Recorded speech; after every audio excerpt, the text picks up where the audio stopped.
Good morning, afternoon, evening, and good night. I'm Zombo.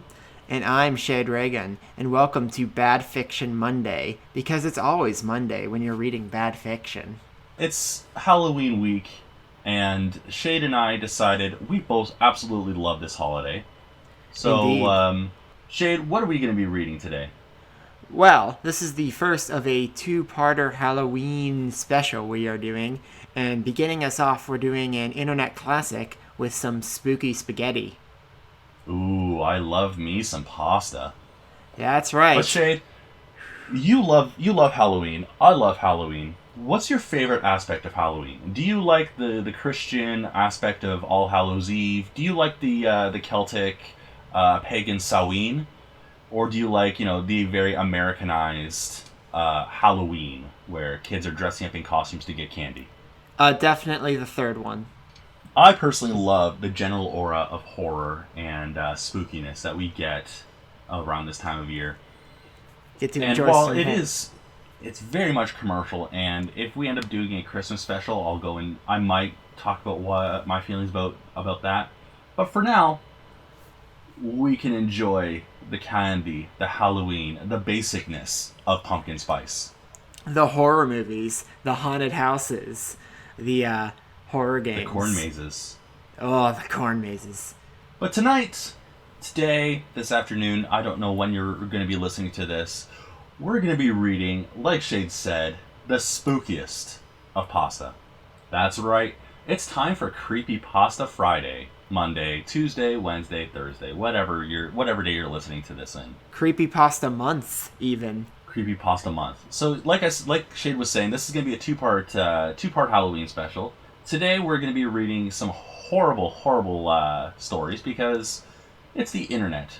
Anytime we get something good like Candle Cove or Ben Drowned or Marble Hornets, We get the stories before us today. All three of which have a bit of a theme in taking something mundane and cheery and, well, and the first one's not exactly aimed at kids, aimed at a general all family audience, and deciding to make it just a little bit creepy and hope that this is deep and horrific and much now scarier than anything else. of course, they're not going to be actually doing it with any sort of effort. They're instead going to go the garbage horror movie route of stupid gore and crying and screaming. First off, I just want to say thank you for the people who've been watching. Thank you to all the spam bots who've been commenting. But for today, I'm actually picking out the pastas. Mainly I'm going to because be I do not read your that many creepypastas. Yeah, Shade's got a bit more taste. Now, he's got the garbage fan fiction, I've got the creepypasta. And I picked out two of my favorite bad creepypastas that aren't the super duper mainstream popular ones. We might do Sonic.exe, we might do Jeff the Killer, Smile.dog, or the Russian Sleep Experiments at some point. But for today, we're going to start off with a Simpsons fiction. Proving that The Simpsons were dead long before the more recent seasons. Now, of course, Shade's never actually read any of these except for our fun third one, but he'll get to be exposed to these today. So starting off, joy. written by K.I. Simpson, we have Dead Bart. Now, Shade, you want to start us off? We'll do two paragraphs at a time. Yes, since most of these stories don't have a dialogue description trade-off, we're just going to be trading off every two paragraphs. So, let's get this train wreck a-going. Oh boy. You know how Fox has a weird way of counting Simpsons episodes? They refuse to count a couple of them, making the amount of episodes inconsistent. The reason for this is a lost episode from season 1. Now, I'm willing to bet that what the writer here is referring to is the fact that sometimes when you look up episode lists for TV shows, they'll be in the hundreds, but the first digit's just the season. So you'll see episode or 201. you'll get weird stuff like 4XB03 or something like that, where it's like production codes rather than straight up just 1X01, 1X02. Yeah, like sometimes you might see episode 201, but that's just episode 1 of season 2. But Yeah. I digress. Finding the details about this missing episode is difficult. No one who was working on the show at the time likes to talk about it. That really should have been 2 sentences and not 1. I don't know why that was a comma. Even a semicolon. Yeah, or even a dash. Mm-hmm. From what has been pieced together, the lost episode was written entirely by Matt Groening. Graining. Groening? Graining. I've never heard his name actually pronounced. I've just read it. That's fine. During production of the first season, Matt started to act strangely. He was very quiet, seemed nervous and morbid. Mentioning this to anyone who was present results in them getting very angry and forbidding you to ever mention it to Matt. The episode's production number was 7G44. The title was Dead Bart. Again, that should have been a separate sentence or something. Yeah. And something kind of funny to think about this is season 1 of The Simpsons was so different from what came later. And they hadn't even really figured out what they were going to do with The Simpsons. Because, the original prototype of The Simpsons was just a special on some old talk show. It somewhat reminds me of the first season of Star Trek The Next Generation, because season 1 of Next Generation is very different from what came after it. The type of episodes they encountered were not what you would see later. It was less like morality plays and more like the kind of stuff you saw in the original series. Riker didn't have a beard. Worf wasn't the security officer and wasn't getting Worfed constantly. Wesley was there, just getting to the point where he was getting horrible.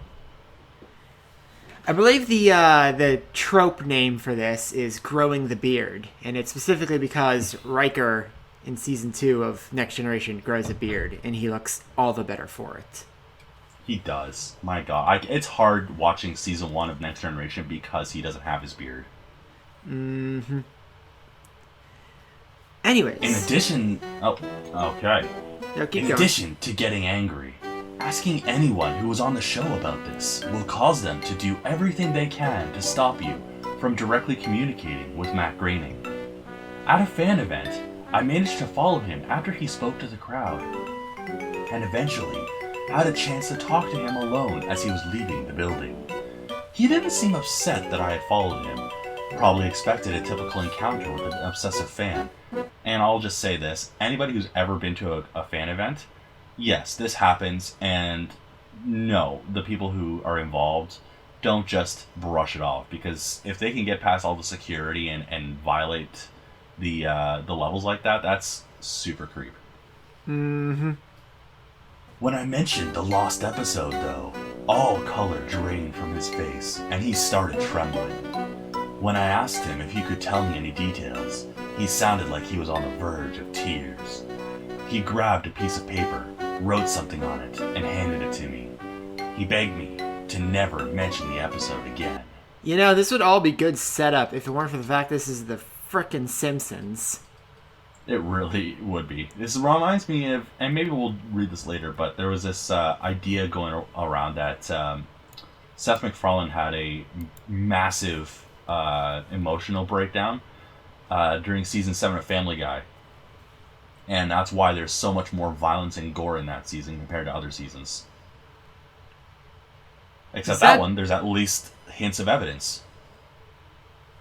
Is that the season where they, gored the whale with a forklift? Yeah. Gored the whale. There was one scene where a dog had to listen to garbage music and scratched at the door so hard that his paws fell off. And you know what that reminds me? There's an episode of SpongeBob where one of Squidward's tentacles' feet get messed up by something. Please stop. Please yeah. stop. Oh. That's that one. Ugh. No. Alright, is it on to me now? Or is that your two parts? That was my 2 parts. The piece of paper had a website address on it. I would rather not say what it was, for reasons you'll see in a second. So, This is supposed to be a dialogue story. And Matt Groening apparently just handed him an address to some website. Well, here's the interesting. Normally, whenever you do this kind of dialogue-based horror story, you have to try to introduce it and start it out with somebody addressing someone. Set up an idea of your audience or why this person's telling the story. This is not an uncommon trope. You see it in the works of Lovecraft, Poe. I'm pretty sure there's at least a couple Stephen King short stories that work this way. It just, I didn't really realize it until now with the Yole. But I digress. Mm-hmm. I guess this is kind of common in creepypastas, though. They tend to address the audience. They're telling it as a spooky story, which means the idea is that you are reading this to an audience. Around the campfire, even. I entered the address into my browser, and I came to a site that was completely black. Ooh, spooky. Except for a line of yellow text, a download link. Again, there needs to be some stronger punctuation in this story. Yeah, they're trying to tell this in like a flowing way, and it's just coming off as super disjointed. I clicked on it, and a file started downloading.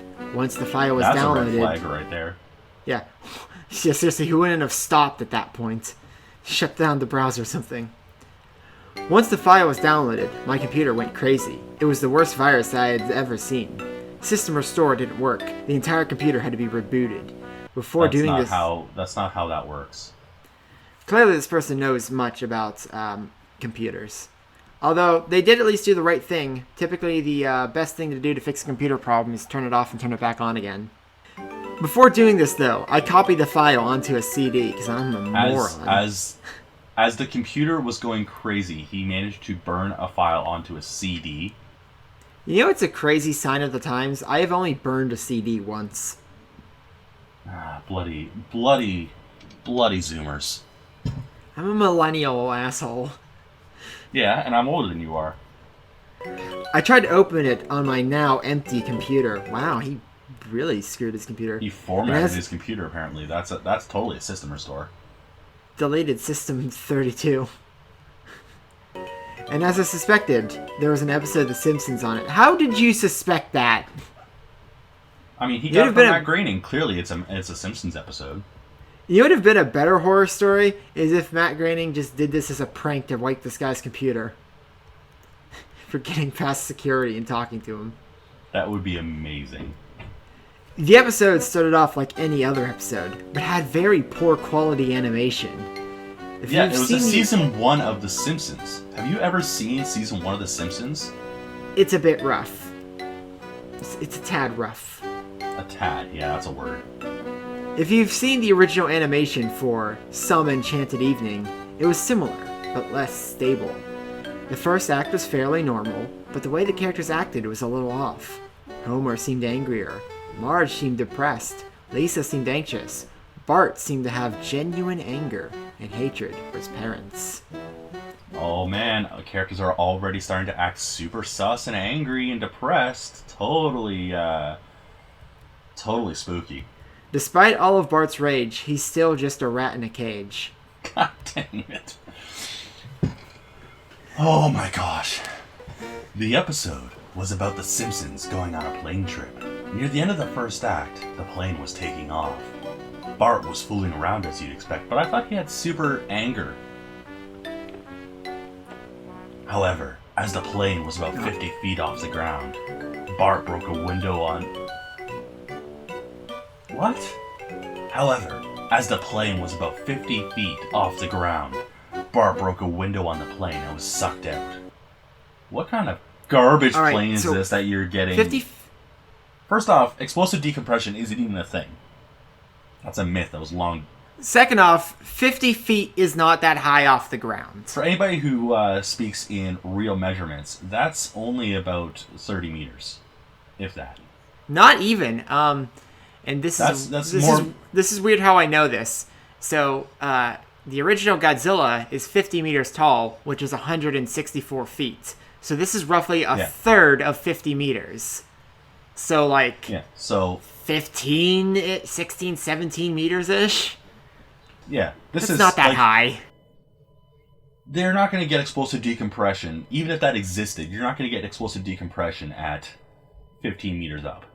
And second off, have you seen a window on a plane? It's not that big that even a kid like Bart could get sucked out of it, even if that were a thing. Well, here's the thing I think they're talking about, is that explosive decompression generally means that once the window's cracked, the entire wall rips open. But again, not only is that not a thing, but, that doesn't happen at less than 20 meters off the ground. 50. Yeah. Alright, carry on. Anyway. At the beginning of the series, Matt had an idea that the animated style of The Simpsons world represented life, and that death turned things more realistic. This was used in this episode. Yeah, I have no idea where he got that. Like, what the hell? This lighthearted family comedy sitcom represents life and death. Okay. I guess. The picture of Bart's corpse was barely recognizable. They took full advantage of it not having to move, and they made an almost photorealistic drawing of his dead body. Photorealistic. Oh my god. Yeah, at least we don't have ultra-realistic or hyper-realistic eyes in this one. Although, you know what this reminds me of? Something very real that happened in real life. Did you hear about the Last of Us 2 dead body research controversy? No. So, when they were making The Last of Us 2, they had, artists for the game and, 3D modelers and stuff, just for hours of a day, look at real photos and videos of dead bodies so that they could get the most realistic corpses for The Last of Us 2. What the fuck? Yeah, people who worked on the game were reporting PTSD from having their job be watching videos of people dying. That's disgusting. All this for a crappy sequel. Yep. Act 1 ended with the shot of Bart's corpse. When Act 2 started, Homer, Marge, and Lisa were sitting at their table, crying. The crying went on and on. It got more pained and sounded more realistic. Better acting than you would think possible. Yeah, okay. Okay. The animation started to decay even more as they cried, and you could hear murmuring in the background. The characters could barely be made out. They were stretching and blurring. They looked like deformed shadows with random bright colors thrown on them. And remember, this is all from a episode that Matt Groening allegedly put onto a single website and just gave to some random fan that addressed him. I mean, what's even the logic behind this episode? This isn't it's not oh, these guys made a darker than usual thing. Apparently they were traumatized by it. Oh, you just wait until we get to the next one that we're recording. Oy vey. It gets even worse. There were faces looking in the window, flashing in and out, so you were never sure what they looked like. This crying went on for all of Act 2. Now, don't forget that episodes of The Simpsons are 23 minutes long. Yeah, so that was 5 minutes of crying? Apparently. And all stretching and blurring so you couldn't even see what was going on. Act 3 opened with a title card saying 1 year had passed. Homer, Marge, and Lisa were skeletally thin and still sitting at the table. There was no sign of Maggie or the pets. Skeletally is very spooky. They are spooky. Worst, scariest part of the story. Really. They decided to visit Bart's grave. Springfield was completely deserted, and as they walked to the cemetery, the houses became more and more decrepit. They all looked abandoned. When they got to the grave, Bart's body was just lying in front of his tombstone, looking just like it did at the end of Act 1. I can't help but think of the end of Who Framed Roger Rabbit, or the climax, where, is it Judge Doom? Yeah. That's his name? Yeah. Where he's talking to Eddie, and he's like, when I killed your brother, he looked just like this, and his face deforms. Hyper-realistically. Hyper-realistic. Oh, actually, it was the opposite. He got more cartoonishly. That scene freaked me out as a baby. I mean, that's not really a kid's movie. Nope. Despite what you'd think. But it's one of the first Disney movies I can remember watching, even if, it's not Disney. I was about to say, I didn't think that was a Disney movie. It's Touchstone, which is Disney when they want to make adulter movies. Oh, yeah, because Touchstone is also what made Nightmare Before Christmas. Yes, so it's Disney, but it's not Disney. Avengers Endgame is the most ambitious crossover of all time. Who Framed Roger Rabbit? The family started crying again. Eventually they stopped and just stared at Bart's body. The camera zoomed in on Homer's face. According to summaries, Homer tells a joke at this part. What summaries? I mean... Like, I thought this was a lost episode that you can't find anything else about except on this weird website you have to get directly from the creator. How are there summaries for the episode? You also got to remember, Matt Groening apparently memorized the URL for this website. Mm-hmm. Visit deadbart.net/137642 ? Barrier line. According to summaries, Homer tells a joke at this part, but it isn't audible in this version. In the version I saw. You can't tell what Homer is saying. God, these run-on sentences are bothering me. Mm-hmm. The view zoomed out as the episode came to a close. The tombstones in the background had the names of every Simpsons guest star on them. Some that no one had heard of in 1989, some that haven't been on the show yet. All of them had death dates on them. Okay. Yeah, that's, okay. For guests who have died since, like Michael Jackson and George Harrison, the dates were when they would die. The credits were completely silent and seemed handwritten. The final image was the Simpsons family on their couch, like in the intros, but all drawn in hyper-realistic, lifeless style of Bart's corpse. You know, hyper-realistic versions of The Simpsons, I don't think would exactly be scary. They're not. You can find, like, hyper-realism drawings of things. Also, like, how hyper-realistic could they be while keeping with The Simpsons style? They can't. Hyper-realistic Simpsons look terrible. Maybe. A thought occurred to me after seeing the episode for the first time. You could try to use the tombstones to predict the death of living Simpsons guest stars, but there's something odd about most of the ones who haven't died yet. All of their deaths are listed as the same date! But who was Phone? Ooh, spooky. This Lost Simpsons episode predicts the apocalypse. God, this story's stupid.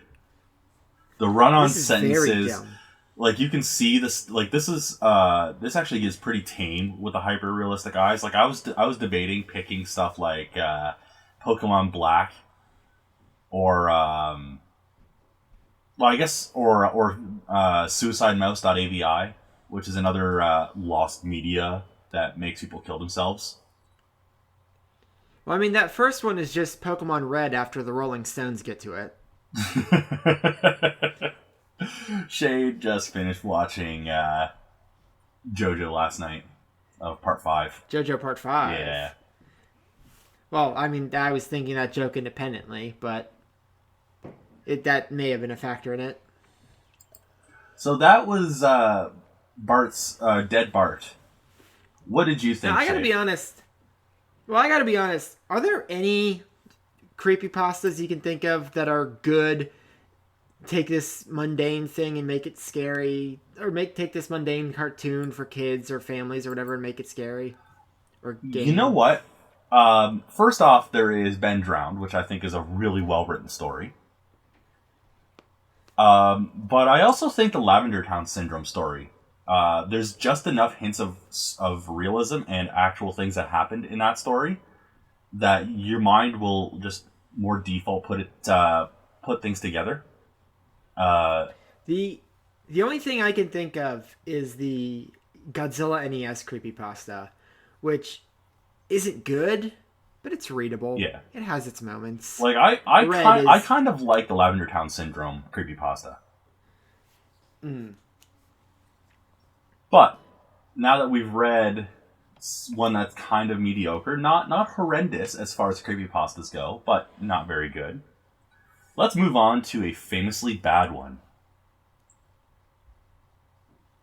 That's right.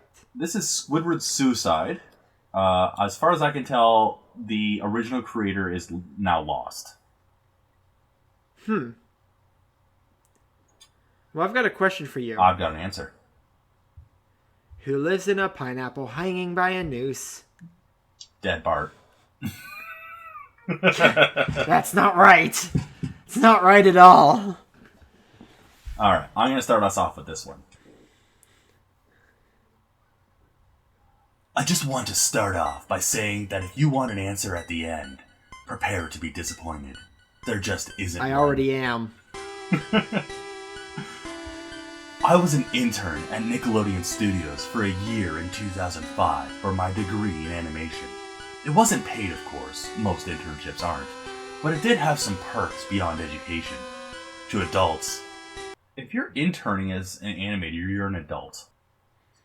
To adults, it might not seem like a big one, but most kids at the time would shit themselves over it. The perks are that you get slimed. Oh, it's kind of sad thinking that by 2005, the Nickelodeon Studios that had, like, of the era of sliming kids would have already been bought out and repainted by this point. Well, that's why it's a perk. You're now the only people who can get slimed. You could visit the actual, what is it, Legends of the Hidden Temple? Mm-hmm. I love that show. That was like the only live action show I liked as a kid. My show, I mean, I'm a Canadian, so my show at the time was one called Video and Arcade Top 10. Ooh. Which does have some similar aspects to some things from like Legends of the Hidden Temple, but it was very focused on kids playing video games and getting amazing prizes like cordless phones, pagers, My fax God. machines, and What will technology invent next? and tickets to go to medieval times. Ooh, but did it have a talking stone face? No, there was no Olmec. Inferior show. I mean, I'm pretty sure Video and Arcade Top 10 is where Attack the Weak Point for Massive Damage came from, so your mileage may vary.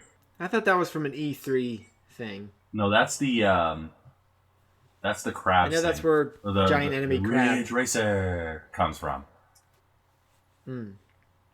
Anyways, now, since I work directly with the editors and animators, I got to view the new episodes days before they aired. No, they don't. I mean, I'll get right to it without giving too many unnecessary details. SpongeBob isn't exactly the most plotful show.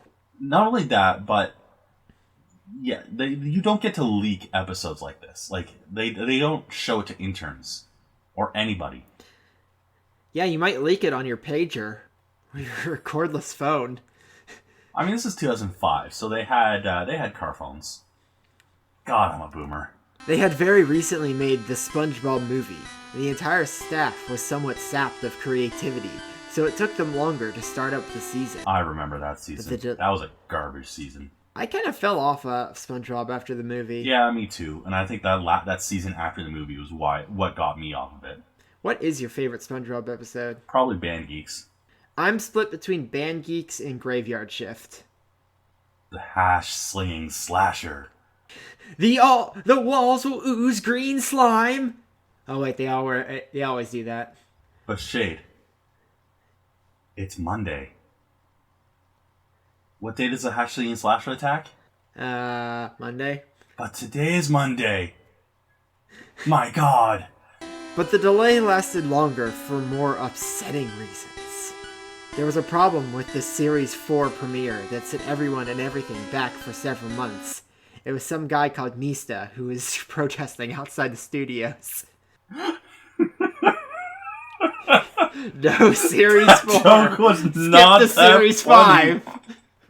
5. Why was that funny? Also, I gotta say, series is like a British term instead of season. Makes you wonder who actually wrote this. Indeed. Me and 2 other interns were in the editing room, along with the lead animators and sound editors for the final cut. I'm pretty sure these people don't all sit in the same room when they do their work. No. I'm pretty sure they do their work independently, and the director kind of cobbles it together. It's a bit more involved in that, but No, they're not going to be all sitting together in the same room. Especially, it seems like they're kind of around the same computer, which is not going to happen. Especially the sound editors. They got to be on their own. Mm-hmm. We received the copy that was supposed to be Fear of a Krabby Patty and gathered around the screen to watch. Now, given that it isn't final yet, animators often put up a mock title card, sort of an inside joke for us, with phony, oftentimes lewd titles, such as How Sex Doesn't Work, instead of Rockabye Bivalve. Bivalve, when SpongeBob and Patrick adopt a sea scallop, or hand-holding instead of band geeks. That's just lewd. Too lewd? Too lewd. Shouldn't have gone there? You really shouldn't have. I'm going to have to censor that. Damn. Nothing particularly funny, but work-related chuckles. So when we saw the title card, Squidward's Suicide, we didn't think it was more than a morbid joke. So that's actually something that's kind of true. If you look at some of like the deleted, you've had like concept stills and stuff of like various episodes of the Rugrats and stuff, and yeah, they screwed around a lot. Mm-hmm. Sometimes it's just done to make sure the editors are doing their job in catching this kind of stuff. Mm-hmm. For example, did you know that's why Power Girl has huge tracts of land? I believe it. I'm not joking. The writer of Power Girl back in, I want to say like the 70s or 80s, wanted to see if the editors were paying attention. The writer and artist, I think, wanted to see if the editors were paying attention. So each issue, he just made her bust size slightly bigger. And it took 7 issues for them to notice. That's amazing. That's why she's renowned for her massive Plot. Personality quirks. One of the interns did a small throat laugh at it. The happy-go-lucky music plays as normal. The story began with Squidward practicing his clarinet, hitting a few sour notes like normal. We hear SpongeBob laughing outside, and Squidward stops, yelling at him to keep it down, as he has a concert that night and needs to practice. SpongeBob says okay, and goes to see Sandy with Patrick. The Bubbles splash screen comes up, and we see the ending of Squidward's concert. This is when things begin to seem off. Well, I mean, it already seems off because, first off, Squidward is being a successful musician and has a concert, which is, we all know, would almost never happen. We have reports of there being a dying animal on the premises.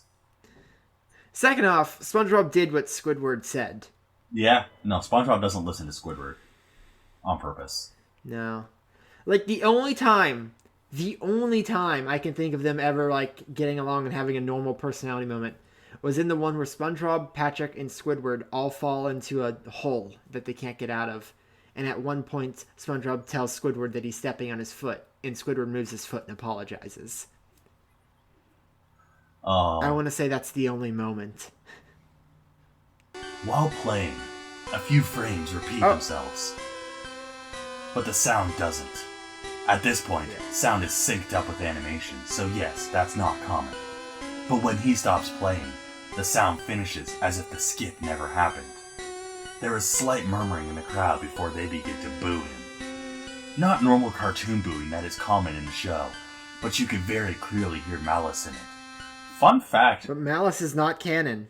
Fun fact about canned laughter and canned sound effects. Mostly dead people? Mostly dead people. Yep. Because they were recorded in the 60s and 70s, and then they just put, laid in over tracks. Yep. Squidward is in full frame and looks visibly afraid. No, he wouldn't be. He gets booed out of his concerts all the time. He pretends that it's all because they can't judge the fact that he can't play one of the easiest instruments to ever learn how to play. Is the clarinet really that easy? Clarinet is super easy to learn. It's it's hard to master, but if you've ever played a recorder in school, all the fingering is the same. I only know how to play the piano and the violin. That's so weird. I liked Devil Went Down to Georgia as a kid, so I wanted to learn the violin. I mean, it's a great inspiration, but like in my I kind of had a really crappy childhood growing up, but in my schools, at least 3 of my schools growing up, I learned recorder in class, and at one point we learned the handbells. Oh, I guess I technically know how to play the xylophone too, but that's just piano with a few more steps. All right. The shot goes to the crowd, with SpongeBob in center frame, and he too is booing, very much unlike him. That isn't the oddest thing, though. What is odd is everyone had hyper-realistic eyes. Ah! Very detailed. Certainly not shots of real people's eyes, but something a bit more real than CGI. The pupils were red. I think this is actually where the whole hyper-realistic eyes came from. Wait. But something a bit more real than CGI. What? I mean, there are times where SpongeBob does do CGI. So, it's not CGI, but it's not real people's eyes. Yeah. Apparently. Okay. The pupils were red. Some of us looked at each other, obviously confused, but since we weren't the writers, we didn't question its appeal to children yet. Shouldn't it be the sclera are red? The pupils are your black dots. They're not really different colors. Yeah, but that's you're thinking outside the fact that they're hyper-realistic shade. I guess. Also, not a lot of people know what the difference is between a pupil and a sclera. I guess. Also, irises. I think you meant to say iris. Oh. I thought the sclera is the colored part. No, the iris is the colored part. The pupil is the black part. The sclera is the part outside, like the white of the eye. Maybe. We're going to get corrected on this. By the way, with this booing, I just want to remind everyone that Bad Fiction Monday is shot before a live studio audience. That's why it sounds dead. We're not very funny. I mean, speak for yourself. I'm aggressively unfunny. This is very true. The shot goes to Squidward, sitting on the edge of his bed, looking very forlorn. The view out of his porthole window is of a night sky, so it isn't very long after the concert. The unsettling part is at this point, there is no sound. Literally, no sound. Well, I thought you meant figuratively no sound. Or technically no sound. Not. You know what? I'm gonna get on my soapbox here. I dislike people who gripe about the fact that, you keep using literally too often when you don't literally mean it. It's called hyperbole, morons. Not only that, language evolves over time, and literally has been used literally to emphasize exaggerations for a good 30 years at this point. Everyone knows they don't mean it literally, but it's like saying, oh, this backpack weighs a ton. It doesn't actually weigh a ton, it just weighs a lot. Mm-hmm. Not even the feedback from the speakers in the room. It's as if the speakers were turned off, though their status showed them working perfectly. He just sat there, blinking, in this silence for about 30 seconds. Then he started to sob softly. Clearly the animators had gotten bored. And remember, this is apparently... They're not sure if this appeals to children. He put his hands, tentacles, and I love that specification. I mean, it is Squidward. Over his eyes and cried quietly for a full minute more, instantly losing the audience. All the while, a sound in the background very slowly growing from nothing to barely audible. It sounded like a slight breeze through a forest. I am a leaf on the wind, watch me soar. The screen slowly begins to zoom in on his face. By slow, I mean it's only noticeable if you look at shots 10 seconds apart, side by side. Remember, this is supposed to be a 23-minute episode. The people who write these really do not have an idea of A, animation frames, and B, the timing of a 23-minute episode. Well, SpongeBob isn't even 23 Oh, minutes. you're 'cause right. you get It's two it's- segments it's per two segments of episode. 10 This is minutes. this is like 11 minutes at most. His sobbing gets louder, more full of hurt and anger. The screen then twitches a bit, as if it twists in on itself for a split second, then back to normal, showing off the Super Nintendo's blast processing powers. Mode 7! Ah! The wind through the trees sound gets slowly louder and more severe, as if a storm is brewing somewhere. The eerie part is the sound, and Squidward's sobbing sounded real, as if the sound wasn't coming from the speakers, but as if the speakers were holes the sound was coming through from the other side. That sentence could have been worded better. Also, it makes no goddamn sense. The other side of what? Like, reality and animation? Because that is literally what a speaker does. I mean, here's the real question. Have any of the SpongeBob denizens ever heard wind? I think they pretend in, like, storm episodes. I guess it would be a current for them. Yeah. As good as sound as the studio likes to have, they don't purchase the equipment to be that good to produce sound of that quality. Cheap asses. Yeah, you know, when I think Nickelodeon Studios, I think they're cutting corners. Oh, totally. I mean, one of the top 3 animation producers. In America. Right? I mean, yeah, obviously the anime industry is huge. But, yeah, it's what? Nickelodeon, Warner Brothers, which is Cartoon Network, and Disney, pretty much. Yeah. I mean, one of those is a little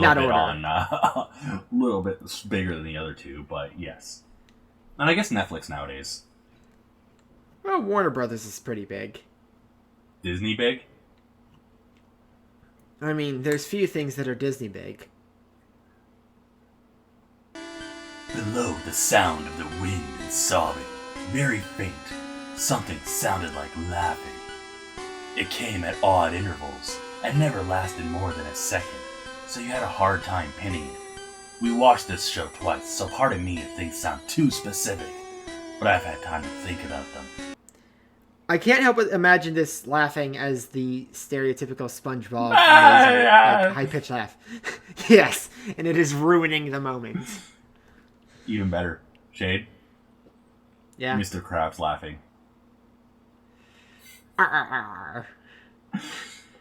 After I love all these serious adult roles that Mr. Krabs' voice actor has done. Look it up sometime. Oh man, John St. John has done funny. everything. Yeah.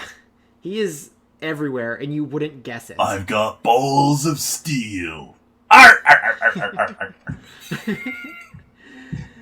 The only thing that would make it better, but this isn't the right show, is Mandark's laugh. Froggy, I'm here to kick ass and chew bubblegum. Do you know Mandark's laugh from Grim Adventures? Or not Grim Adventures, Dexter's Laboratory? Yes, perfect. After 30 seconds of this, the screen blurred and twitched violently, and something flashed over the screen, as if a single frame was replaced. And it was Why a didn't they penis just like pause from Fight it Club. and Why didn't they just pause it and see what the frame is? You guys are editing. Fun fact: Oh, if you actually no, watch yeah, Fight Club and like the things that Tyler Durden references, there are actually constantly images of penises in that movie. Fascinating. Also, You know what else is a movie? before he actually meets Tyler Durden, you can constantly freeze frame certain shots, and he's in the background. You know what else is a movie that constantly has images of penises in it? The Little Mermaid, Alien. for real? Dude, have you never properly looked at the xenomorph? I mean, Its head is a penis. yes. That is on purpose. Also, didn't the character was that H.R. Geiger? No. Yeah, H.R. Yeah, Geiger. didn't he design the face to? No, that was the Predator. Yeah, The xenomorph was a penis. The Predator was a vagina. Well, also the face hugger is a vagina. Yeah. And also the thing the space jockey is sitting at has a huge penis pointed at him. He took a weird turn here. I mean, we're talking about hidden frames. That's fun. Keep going. The lead animation editor paused and rewound frame by frame. What we saw, there you go. They did the frame by frame. Yeah, I just saw that. What we saw was horrible. It was a still photo of a dead child. He couldn't have been more than 6. The face was mangled and bloodied. One eye dangling over his upturned face, popped. He was naked down to his underwear, his stomach crudely cut open, and his entrails laying beside him. He was laying on some pavement that was probably a road. You know, for kids. Remember, this is them still not sure what's going on. I mean, this is entirely appropriate for kids. Obviously. Also, I'm pretty sure someone's going to jail over this. Mm-hmm. The most upsetting part was that there was a shadow of the photographer. Okay. My God. There was no crime tape, no evidence tags or markers, and the angle was completely off for a shot designed to be evidence. Oh, so you're a crime scene analyst now. It would seem the photographer was the person responsible for the child's death. We were, of course, mortified, but pressed on, hoping that it was just a sick joke. Because, at this point, the images of death, a murdered child in an episode of SpongeBob, and hyper-realistic eyes. That's what I think of when I think a show designed for 5 to 6-year-olds. The screen flipped back to Squidward, still sobbing, louder than before, and half body in frame. There was now what appeared to be blood running down his face from his eyes. So real. The blood was done in a hyper-realistic style. Looking as if you touched it, you'd get blood on your fingers. You know what? I'm thinking when I think hyper-realistic? What? The end of Total Recall, when they get sucked out onto Mars. And, remember that scene, their eyes are bulging out and leaking blood down their face, and it's and, that amazing makeup job. That also looked super fake as hell. See, I'm thinking of the moment from The Ring, where the main character sees a fly on the video at one point and touches their hand to the screen and actually pulls a fly out of the TV. The Ring is an underrated movie. It's a great movie. Too bad about its sequels. What sequels? There are no sequels to The Ring. Hey, I'll only say that about Ring 2, because Ring 2 was boring and crappy. Rings was bad, but it was at least, humorously bad. And Samara was cool in it. Also, it had Kingpin. Oh, Vincent D'Onofrio? Yeah, he's in that movie. Vincent D'Onofrio, wow, that's a weird, hard name to pronounce, is really prolific. For some reason, I thought it was John Goodman at first. That's an understandable mistake. Can you imagine John Goodman as the Kingpin? No. You embarrassed her in front of me, Donnie. What are you fucking doing? The wind sounded now as if it were that of a gale blowing through the forest. There were even snapping sounds of branches. Where did this forest come from? Well, it's the kelp forest. But this is the first time they referenced any sort of forest, and now they're just talking about the forest as though we're supposed to know. Zombo, ask me if you're going to get an answer to any of these questions. Yes. No, ask me. Okay. I hate you. I was going to do the conch shell no sound. Listen. These questions have me shivering with anticipation. The laughing, a deep baritone, lasted at longer intervals and coming more frequently. After about 20 seconds, the screen again twisted and showed a single frame photo. Patient. The editor was reluctant to go back. We all were, but we knew he had to. This time, The photo was that of what appeared to be a little girl, no older than the first child. She was laying on her stomach, her barrettes in a pool of blood next to her. Her left eye was too popped out and popped. Ow. Okay. Her left eye was too popped out and popped, naked except for underpants. Her left eye is naked. Definitely going to jail. Her left eye is naked. I mean, she's laying on her stomach, yes. So even if she's just in underpants, she's not necessarily exposing anything.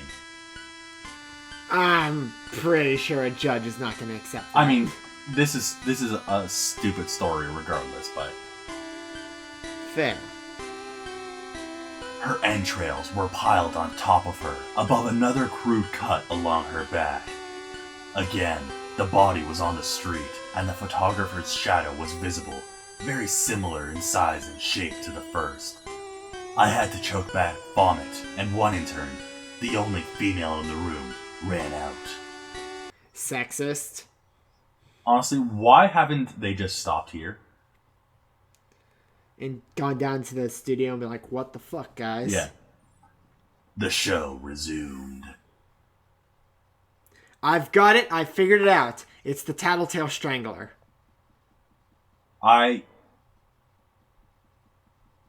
It checks out. The logic is flawless. Mm-hmm. About 5 seconds after the second photo played, Squidward went silent, as did all sound, like it was when this scene started. He put his tentacles down, and his eyes were now done in hyper-realism, like the others were in the beginning of this episode. They were bleeding, bloodshot, and pulsating. He just stared at the screen, as if watching the viewer. After about 10 seconds, he started sobbing, this time not covering his eyes. The sound was piercing and loud, and most fear-inducing of all, his sobbing was mixed with screams. Question for you, Shade. Yeah? Think of the times that you've been sobbing, crying. Yeah? Were your eyes wide open? No. No, they were probably rent shut as you were overwhelmed with emotion, weren't they? Correct. So how's he sobbing? An octopus never forgets. What? An octopus never forgets. You're thinking of elephants. No, an octopus also never forgets. They're smart. But Squidward's a squid. No, he's not. He's clearly an octopus. He only has 6 limbs. But he has, like, the octopus dumpy nose look. Squids have pointed heads. There's an actual squid in SpongeBob, and it doesn't look like Squidward. But octopi has 7 limbs, not 6. Well, I mean... Fun fact, the octopus's one is eighth limb is its genitals. Well, are you remembering his nose? My god. No. Oh my god. But he doesn't wear pants. Yeah, so we would see his eighth limb. No. They're boneless, so he can just retract it back into himself. My god. Tears and blood were dripping down his face at a heavy rate. Hey, bloody tears! Do do do do. Da da da da da da da da. Do do do do. Wait, is that? No, I was doing Vampire Killer. Do do do do do. The wind sound came back, and so did the deep voice laughing. And this time, the still photo lasted for a good 5 frames. Ah ha ha. It's not actually that long. Ah ha ha. Ah ha ha ha ha. The animator was able to stop it on the 4th and backed up. This time, the photo was of a boy about the same age. But this time, the scene was different. The entrails were just being pulled out from a stomach wound by a large hand. The right eye popped open and dangling, blood trickling down it. The animator proceeded. It was hard to believe, but the next one was different, but we couldn't tell what. He went on to the next, same thing. He went back to the first and played them quicker, and I lost it. I vomited on the floor, the animating and sound directors gasping at the screen. The 5 frames were not as if they were 5 different photos. They were played out as if they were frames from a video. We saw the hands slowly lift out the guts. We saw the kid's eyes focus on it, even though one of them was already popped and couldn't see anything. We even saw 2 frames of the kid beginning to blink. It is at this point that all of the editors and the interns went down to the animation department and delivered just one stern message to all of them. Oh, SpongeBob, why? Mrs. Puff, we think we cheated. Mrs. Puff, I killed several children on my boating exam. Oh, SpongeBob. And then the animator started making squirrel jokes. And then the animator had a heart attack, and the episode died. The lead sound editor told us to stop. He had to call in the creator to see this. No, this is when you call the police. Indeed. Mr. Hillenberg arrived within about 15 minutes. No, Hillenberg left the show after the movie. I believe that is correct. Did you know Hillenberg was an actual marine biologist? I did know that. He was confused as to why he was called down there, so the editor just continued the episode. Once the few frames were shown, all screaming, all sound again stopped. Squidward was just staring at the viewer, full frame of the face, for about 3 seconds. The shot quickly panned out, and that deep voice said, "Do it. Get him." Do it.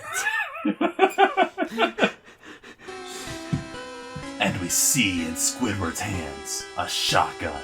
Remember, shotguns would be massive in the world of SpongeBob. This is true. He immediately puts the gun in his mouth, which is also the size of his head, and pulls the trigger. Realistic blood. Oh, it's not hyper-realistic this time. Realistic blood and brain matter splatters the wall behind him, and his bed, and he flies back with the force. The last 5 seconds of this episode show his body on the bed, on his side, one eye dangling what's left of his head above the floor, staring blankly at it. Then the episode ends. How could you do this to me, Lisa? No. Why are you still writhing around? You shot yourself. Mr. Hillenberg is obviously angry at this, I would say. He demanded to know what the hell was going on. Most people left the room at this point, so it's just a handful of us to watch it again. Viewing the episode twice only served to imprint the entirety of it in my mind and caused me horrible nightmares. I am sorry I stayed. I'm sorry I read this. Yeah. The only theory we could think of was the file was edited by someone in the chain from the drawing studio to here. No? What part of this seemed like it could be a normal SpongeBob episode? Yeah, I mean, most of this episode is fucked. The CTO was called in to analyze when it happened. The analysis of the file did show it was edited over by new material. However, the timestamp of it was a mere 24 seconds before we began viewing it. All equipment involved was examined for foreign software and hardware, as well as glitches, as if the timestamp may have glitched and showed the wrong time, but everything checked out fine. So it's a haunted... We don't know what happened. A haunted animation studio. It's a haunted SpongeBob animation studio. Remember, he was number 1 He killed Bubble at Buddy. killing kids. And then he had a taste for it. We don't know what happened, and to this day, nobody does. There was an investigation due to the nature of the photos, but nothing came of it. Bullshit. No child seen was identified, and no clues were gathered from the data involved, nor physical clues in the photos. I never believed in unexplainable phenomena before, but now that I have something happen and can't prove anything about it beyond anecdotal evidence, I think twice about things. And I think twice about reading shit stories. Pretty sure this would have been a major media moment. Yep. Everyone would be all over this. And what the hell is Steven Hillenberg doing in the SpongeBob studios after he left the show? Collecting his checks. I mean, yeah, I guess. So I've got one question for you, Zombo. I've got an answer for you, Shade. Welcome to the hyper-realistic Splatoon. How hyper-realistic are you? How hyper-realistic am I? How hyper-realistic am I? I can watch a SpongeBob episode Yeah, so. with only 2 trails of blood-soaked tears. All right, this way. So that was Squidward's Suicide. This one's a classic as far as bad creepypastas go, and like I said, I think this one was one of the ones that started the whole hyper-realistic eyes and blood and over-the-top gore. I'm gonna have to record a warning on this episode because, yeah, this one is just violent for the sake of being violent. I will say it didn't make me cringe as much as the last one, because suicide is painless. It brings on many changes, and I could take or leave it, if I please. That's a MASH reference for all of you youngins out there. I never got into MASH. I never did either, but it's a good song. Alright, Shade. Anyways. You introduced me to this fanfiction, or this last fiction, a while ago. Yes, quite possibly the greatest in creepypasta history. I legitimately love this story.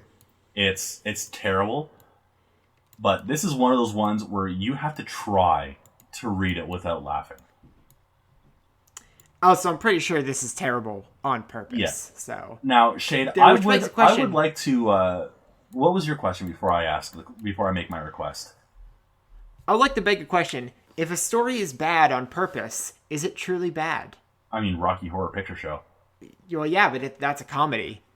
It's supposed to be like that. Right. Rocky Horror was made as a B movie. Like, it was trying to be a B movie. It was trying to be bad. And as a result, it's fantastic. Yep.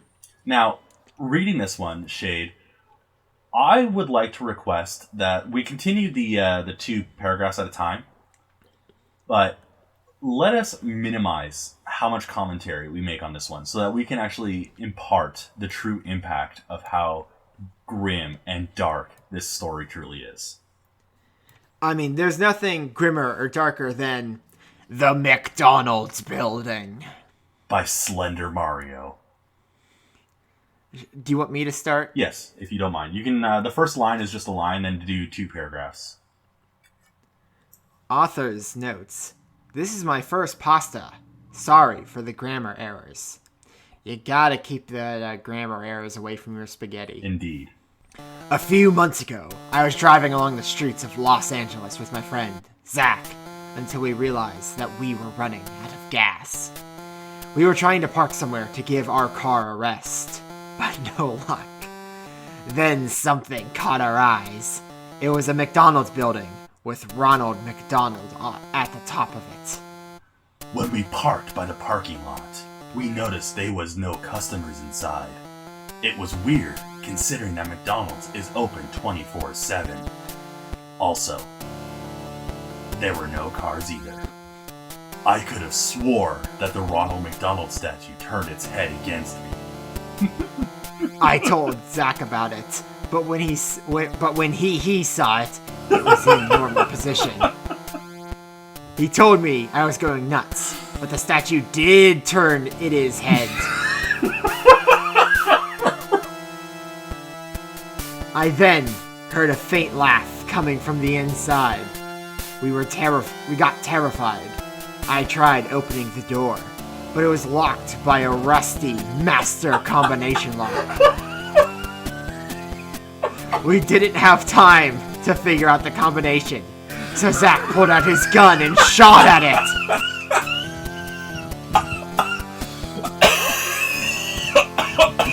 Oh my god, I love this story.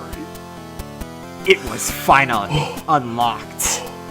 So we opened the door to the inside. What we saw was so horrible.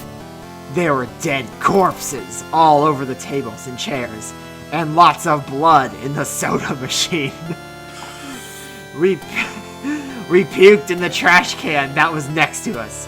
But before we did that, I saw mutilated arms and legs inside, which made us puke even more.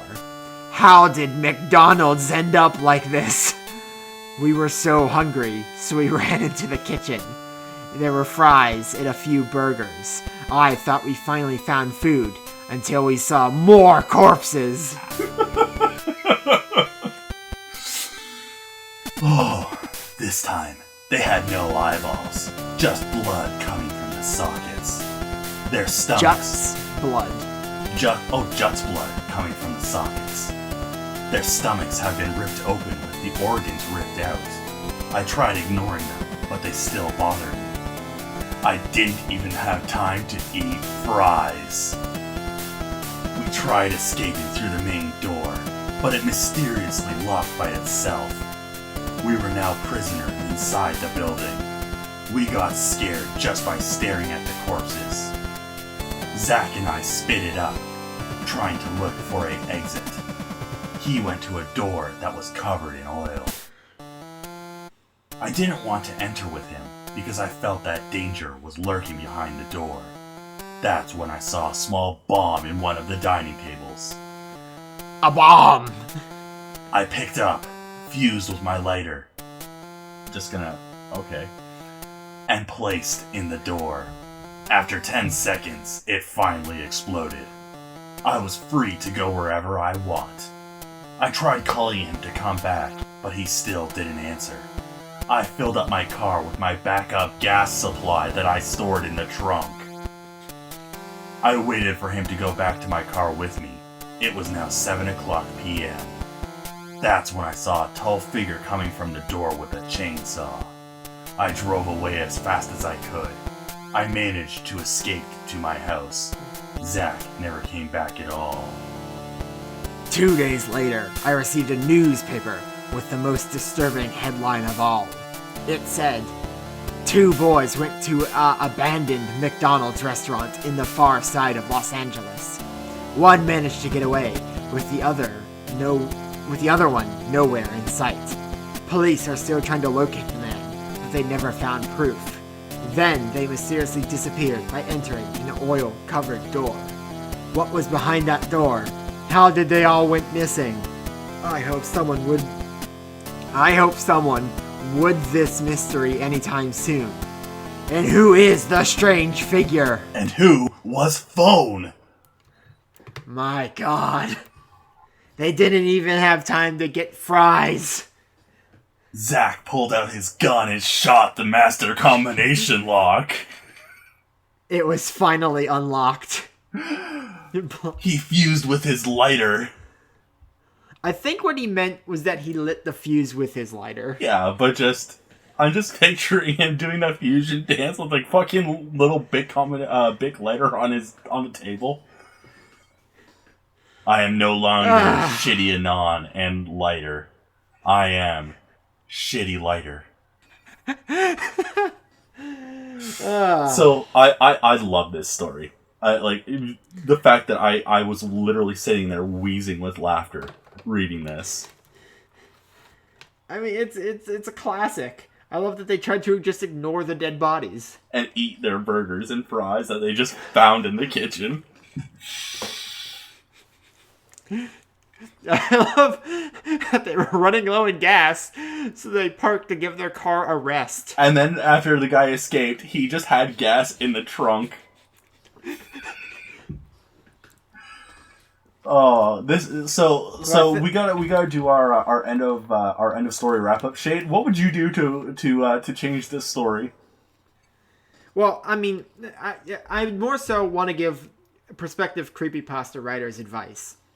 And that advice is take after this third story because it's going to be better than whatever you write.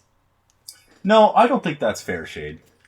I don't know. Here's the problem. Scarier than not getting... The best part about this one is that it's not original, but they're really calling attention to how garbage, like, all this random gore and blood. We just finished reading Squidward's Suicide, which is gore and blood, the shitty fan fiction. If they tried to take after this story, it would be like those people who try to make B movies on purpose, and it just comes off as cringy. Like, if you try to imitate something bad, you don't end up with something good.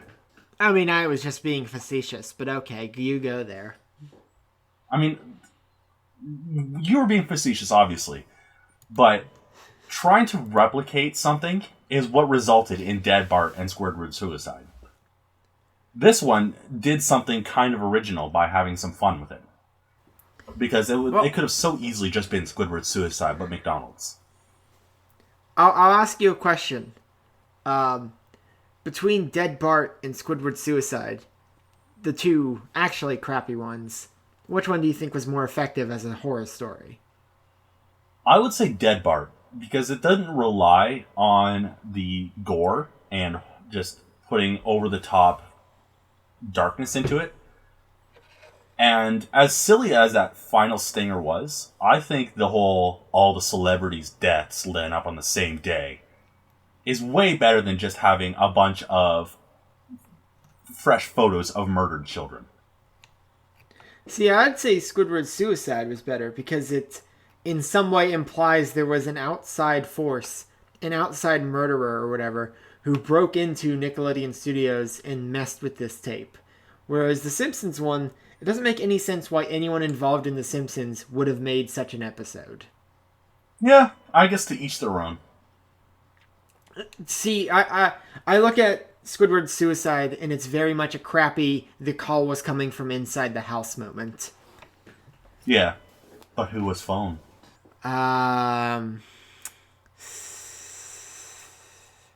Well, the PS3. But PS3 has no games. Alright. But in all actuality, if you are a prospective creepypasta writer, read some actual horror stories and don't just get all your inspiration from other creepypastas. I'm looking at you, SCP folks. Yeah. And here's another thing, and Nightmind phrased it during his reading of the Lasagna Cat YouTube channel. And Shade, I think I've shown you that, but it's a really surrealist series of videos kind of parodying Garfield while also doing something original. Cat. Mm-hmm. And too often, when you get to creepypastas, they're just taking something and just making it dark. And just, you're just being so original when you're just making it dark and gory. And you're just scraping off the surface and showing the dark underbelly. You can do that and be successful. Ben Drowned is it's not an amazing story. But it does the horror of a haunted game cartridge well. They're not just going over the top, just trying to be gross and creepy for the sake of being gross and creepy. I will also say, if you're making a creepypasta, don't feel the need to make your horror monster or villain or whatever so mysterious and enigmatic and seemingly everywhere and super powerful. One of the more effective creepypastas, I listen to this, I subscribe to a channel that reads creepypastas and check on occasion, but one of the more effective ones I heard them read was literally just about two guys in Florida, like when they were teenagers, taking their rowboat out into a swamp at night, doing some fishing, and they encounter an alligator. And the alligator, tips their boat over and starts going after them. It's just an alligator. Mm-hmm. But because their situation they're in feels real, it makes it seem scarier. You can make something more mundane feel invincible and everywhere and prevalent and malicious, which can sometimes be more effective than just having an actually malicious everywhere mysterious force that just is screwing with the person for some reason. And equally, you can take something lighthearted and just decide to make it creepy and spooky, but you need to actually do it in such a way that it kind of works. Like a while back, I had a conceptual idea for a Powerpuff Girls creepypasta. But rather than making it a Powerpuff Girls creepypasta, it just tells the story of these girls who are kidnapped one by one and have some psychotic mad scientists slowly experimenting on them as they start to lose who and what they are originally, and by the end are just broken, creepy girls that have been mutated. Like you don't learn that it's Blossom, Bubbles, and Buttercup until the very end. You don't need to necessarily just make it, this is this character, but now it's creepy. Also, learn some pacing. If your entire story is just the If it's all that supposed your to be a horror 10-minute is, short and you're making it a creepy episode, it's a 10-minute short and you're having them just stare at the screen for minutes at a time. yeah, like you got to build up to it. You can't just make things start weird really early on and keep going. As much as I think it's terrible, have you ever you haven't read it, but there's this creepypasta called suicidemouse.avi, and somebody made it into a video, and it's just an old test loop of Mickey Mouse walking down a busy street. And according to the creepypasta, as he walks, the background gets more and more distorted and mutated and warped. But the reason Suicide Mouse kind of works, and I'm not saying it does work, it's still not a very good story, but the reason it does work is that it's ostensibly just supposed to be a 2-second loop that is just changing as it goes on. See, you know how I would have handled Squidward's suicide better as a story? Have the episode be a normal episode for the most part, but Squidward keeps showing up in the background of scenes doing something suspicious. Like he's buying certain things and seen walking, holding certain things that could only be one thing. And then as they're the going end of through the the episode, episode, you just have like various residents of Bikini Bottom. Like, could you imagine it's just like you just see a clip of the concert and the people are laughing, but in the background of the crowd, one of the fish has hyper-realistic eyes and is just staring at Squidward, and he locks eyes with it. Yeah, like I said, do that, have it be a lot of background stuff and a build-up, and then like the end of the episode, SpongeBob and Patrick go to see Squidward open the door and, He's swinging. He's hanging from a noose. You gotta Doki Doki Literature Club them. Yeah, you gotta do slow build-up, or else it's just gonna come off as stupid and lazy. But with that said, this has been our terrible, terrible writing story. Next time, we're going to address and read a story written by one of the masters of horror, one of the people who pioneered what it is to be English literature horror. That's right. That's right. We're gonna read Dean Koontz. Oh, fuck you, Shade. No, we're reading Stephen King. The guy who wishes he was Stephen... the guy who wishes he was Stephen King. Yeah, Stephen King, the guy who wishes he was Edgar Allan Poe. But we're actually reading Edgar Allan Poe. Yeah, Edgar That's Allan right. Poe. We're going to read something good. Edgar Allan Poe, the guy who wishes he was H.P. Lovecraft. H.P. Lovecraft, the guy who wishes he was rich. But until next yes, time... we're reading some Edgar Allan Poe. Until next time, I've been Zombo. I've been Shaderaygun. And remember, if you're going to write creepypasta, put in some effort. And remember, if you're going to make spooky spaghetti, you gotta, boil it first for an adequate amount of time to soften those noodles. You're abusing the metaphor, Shade.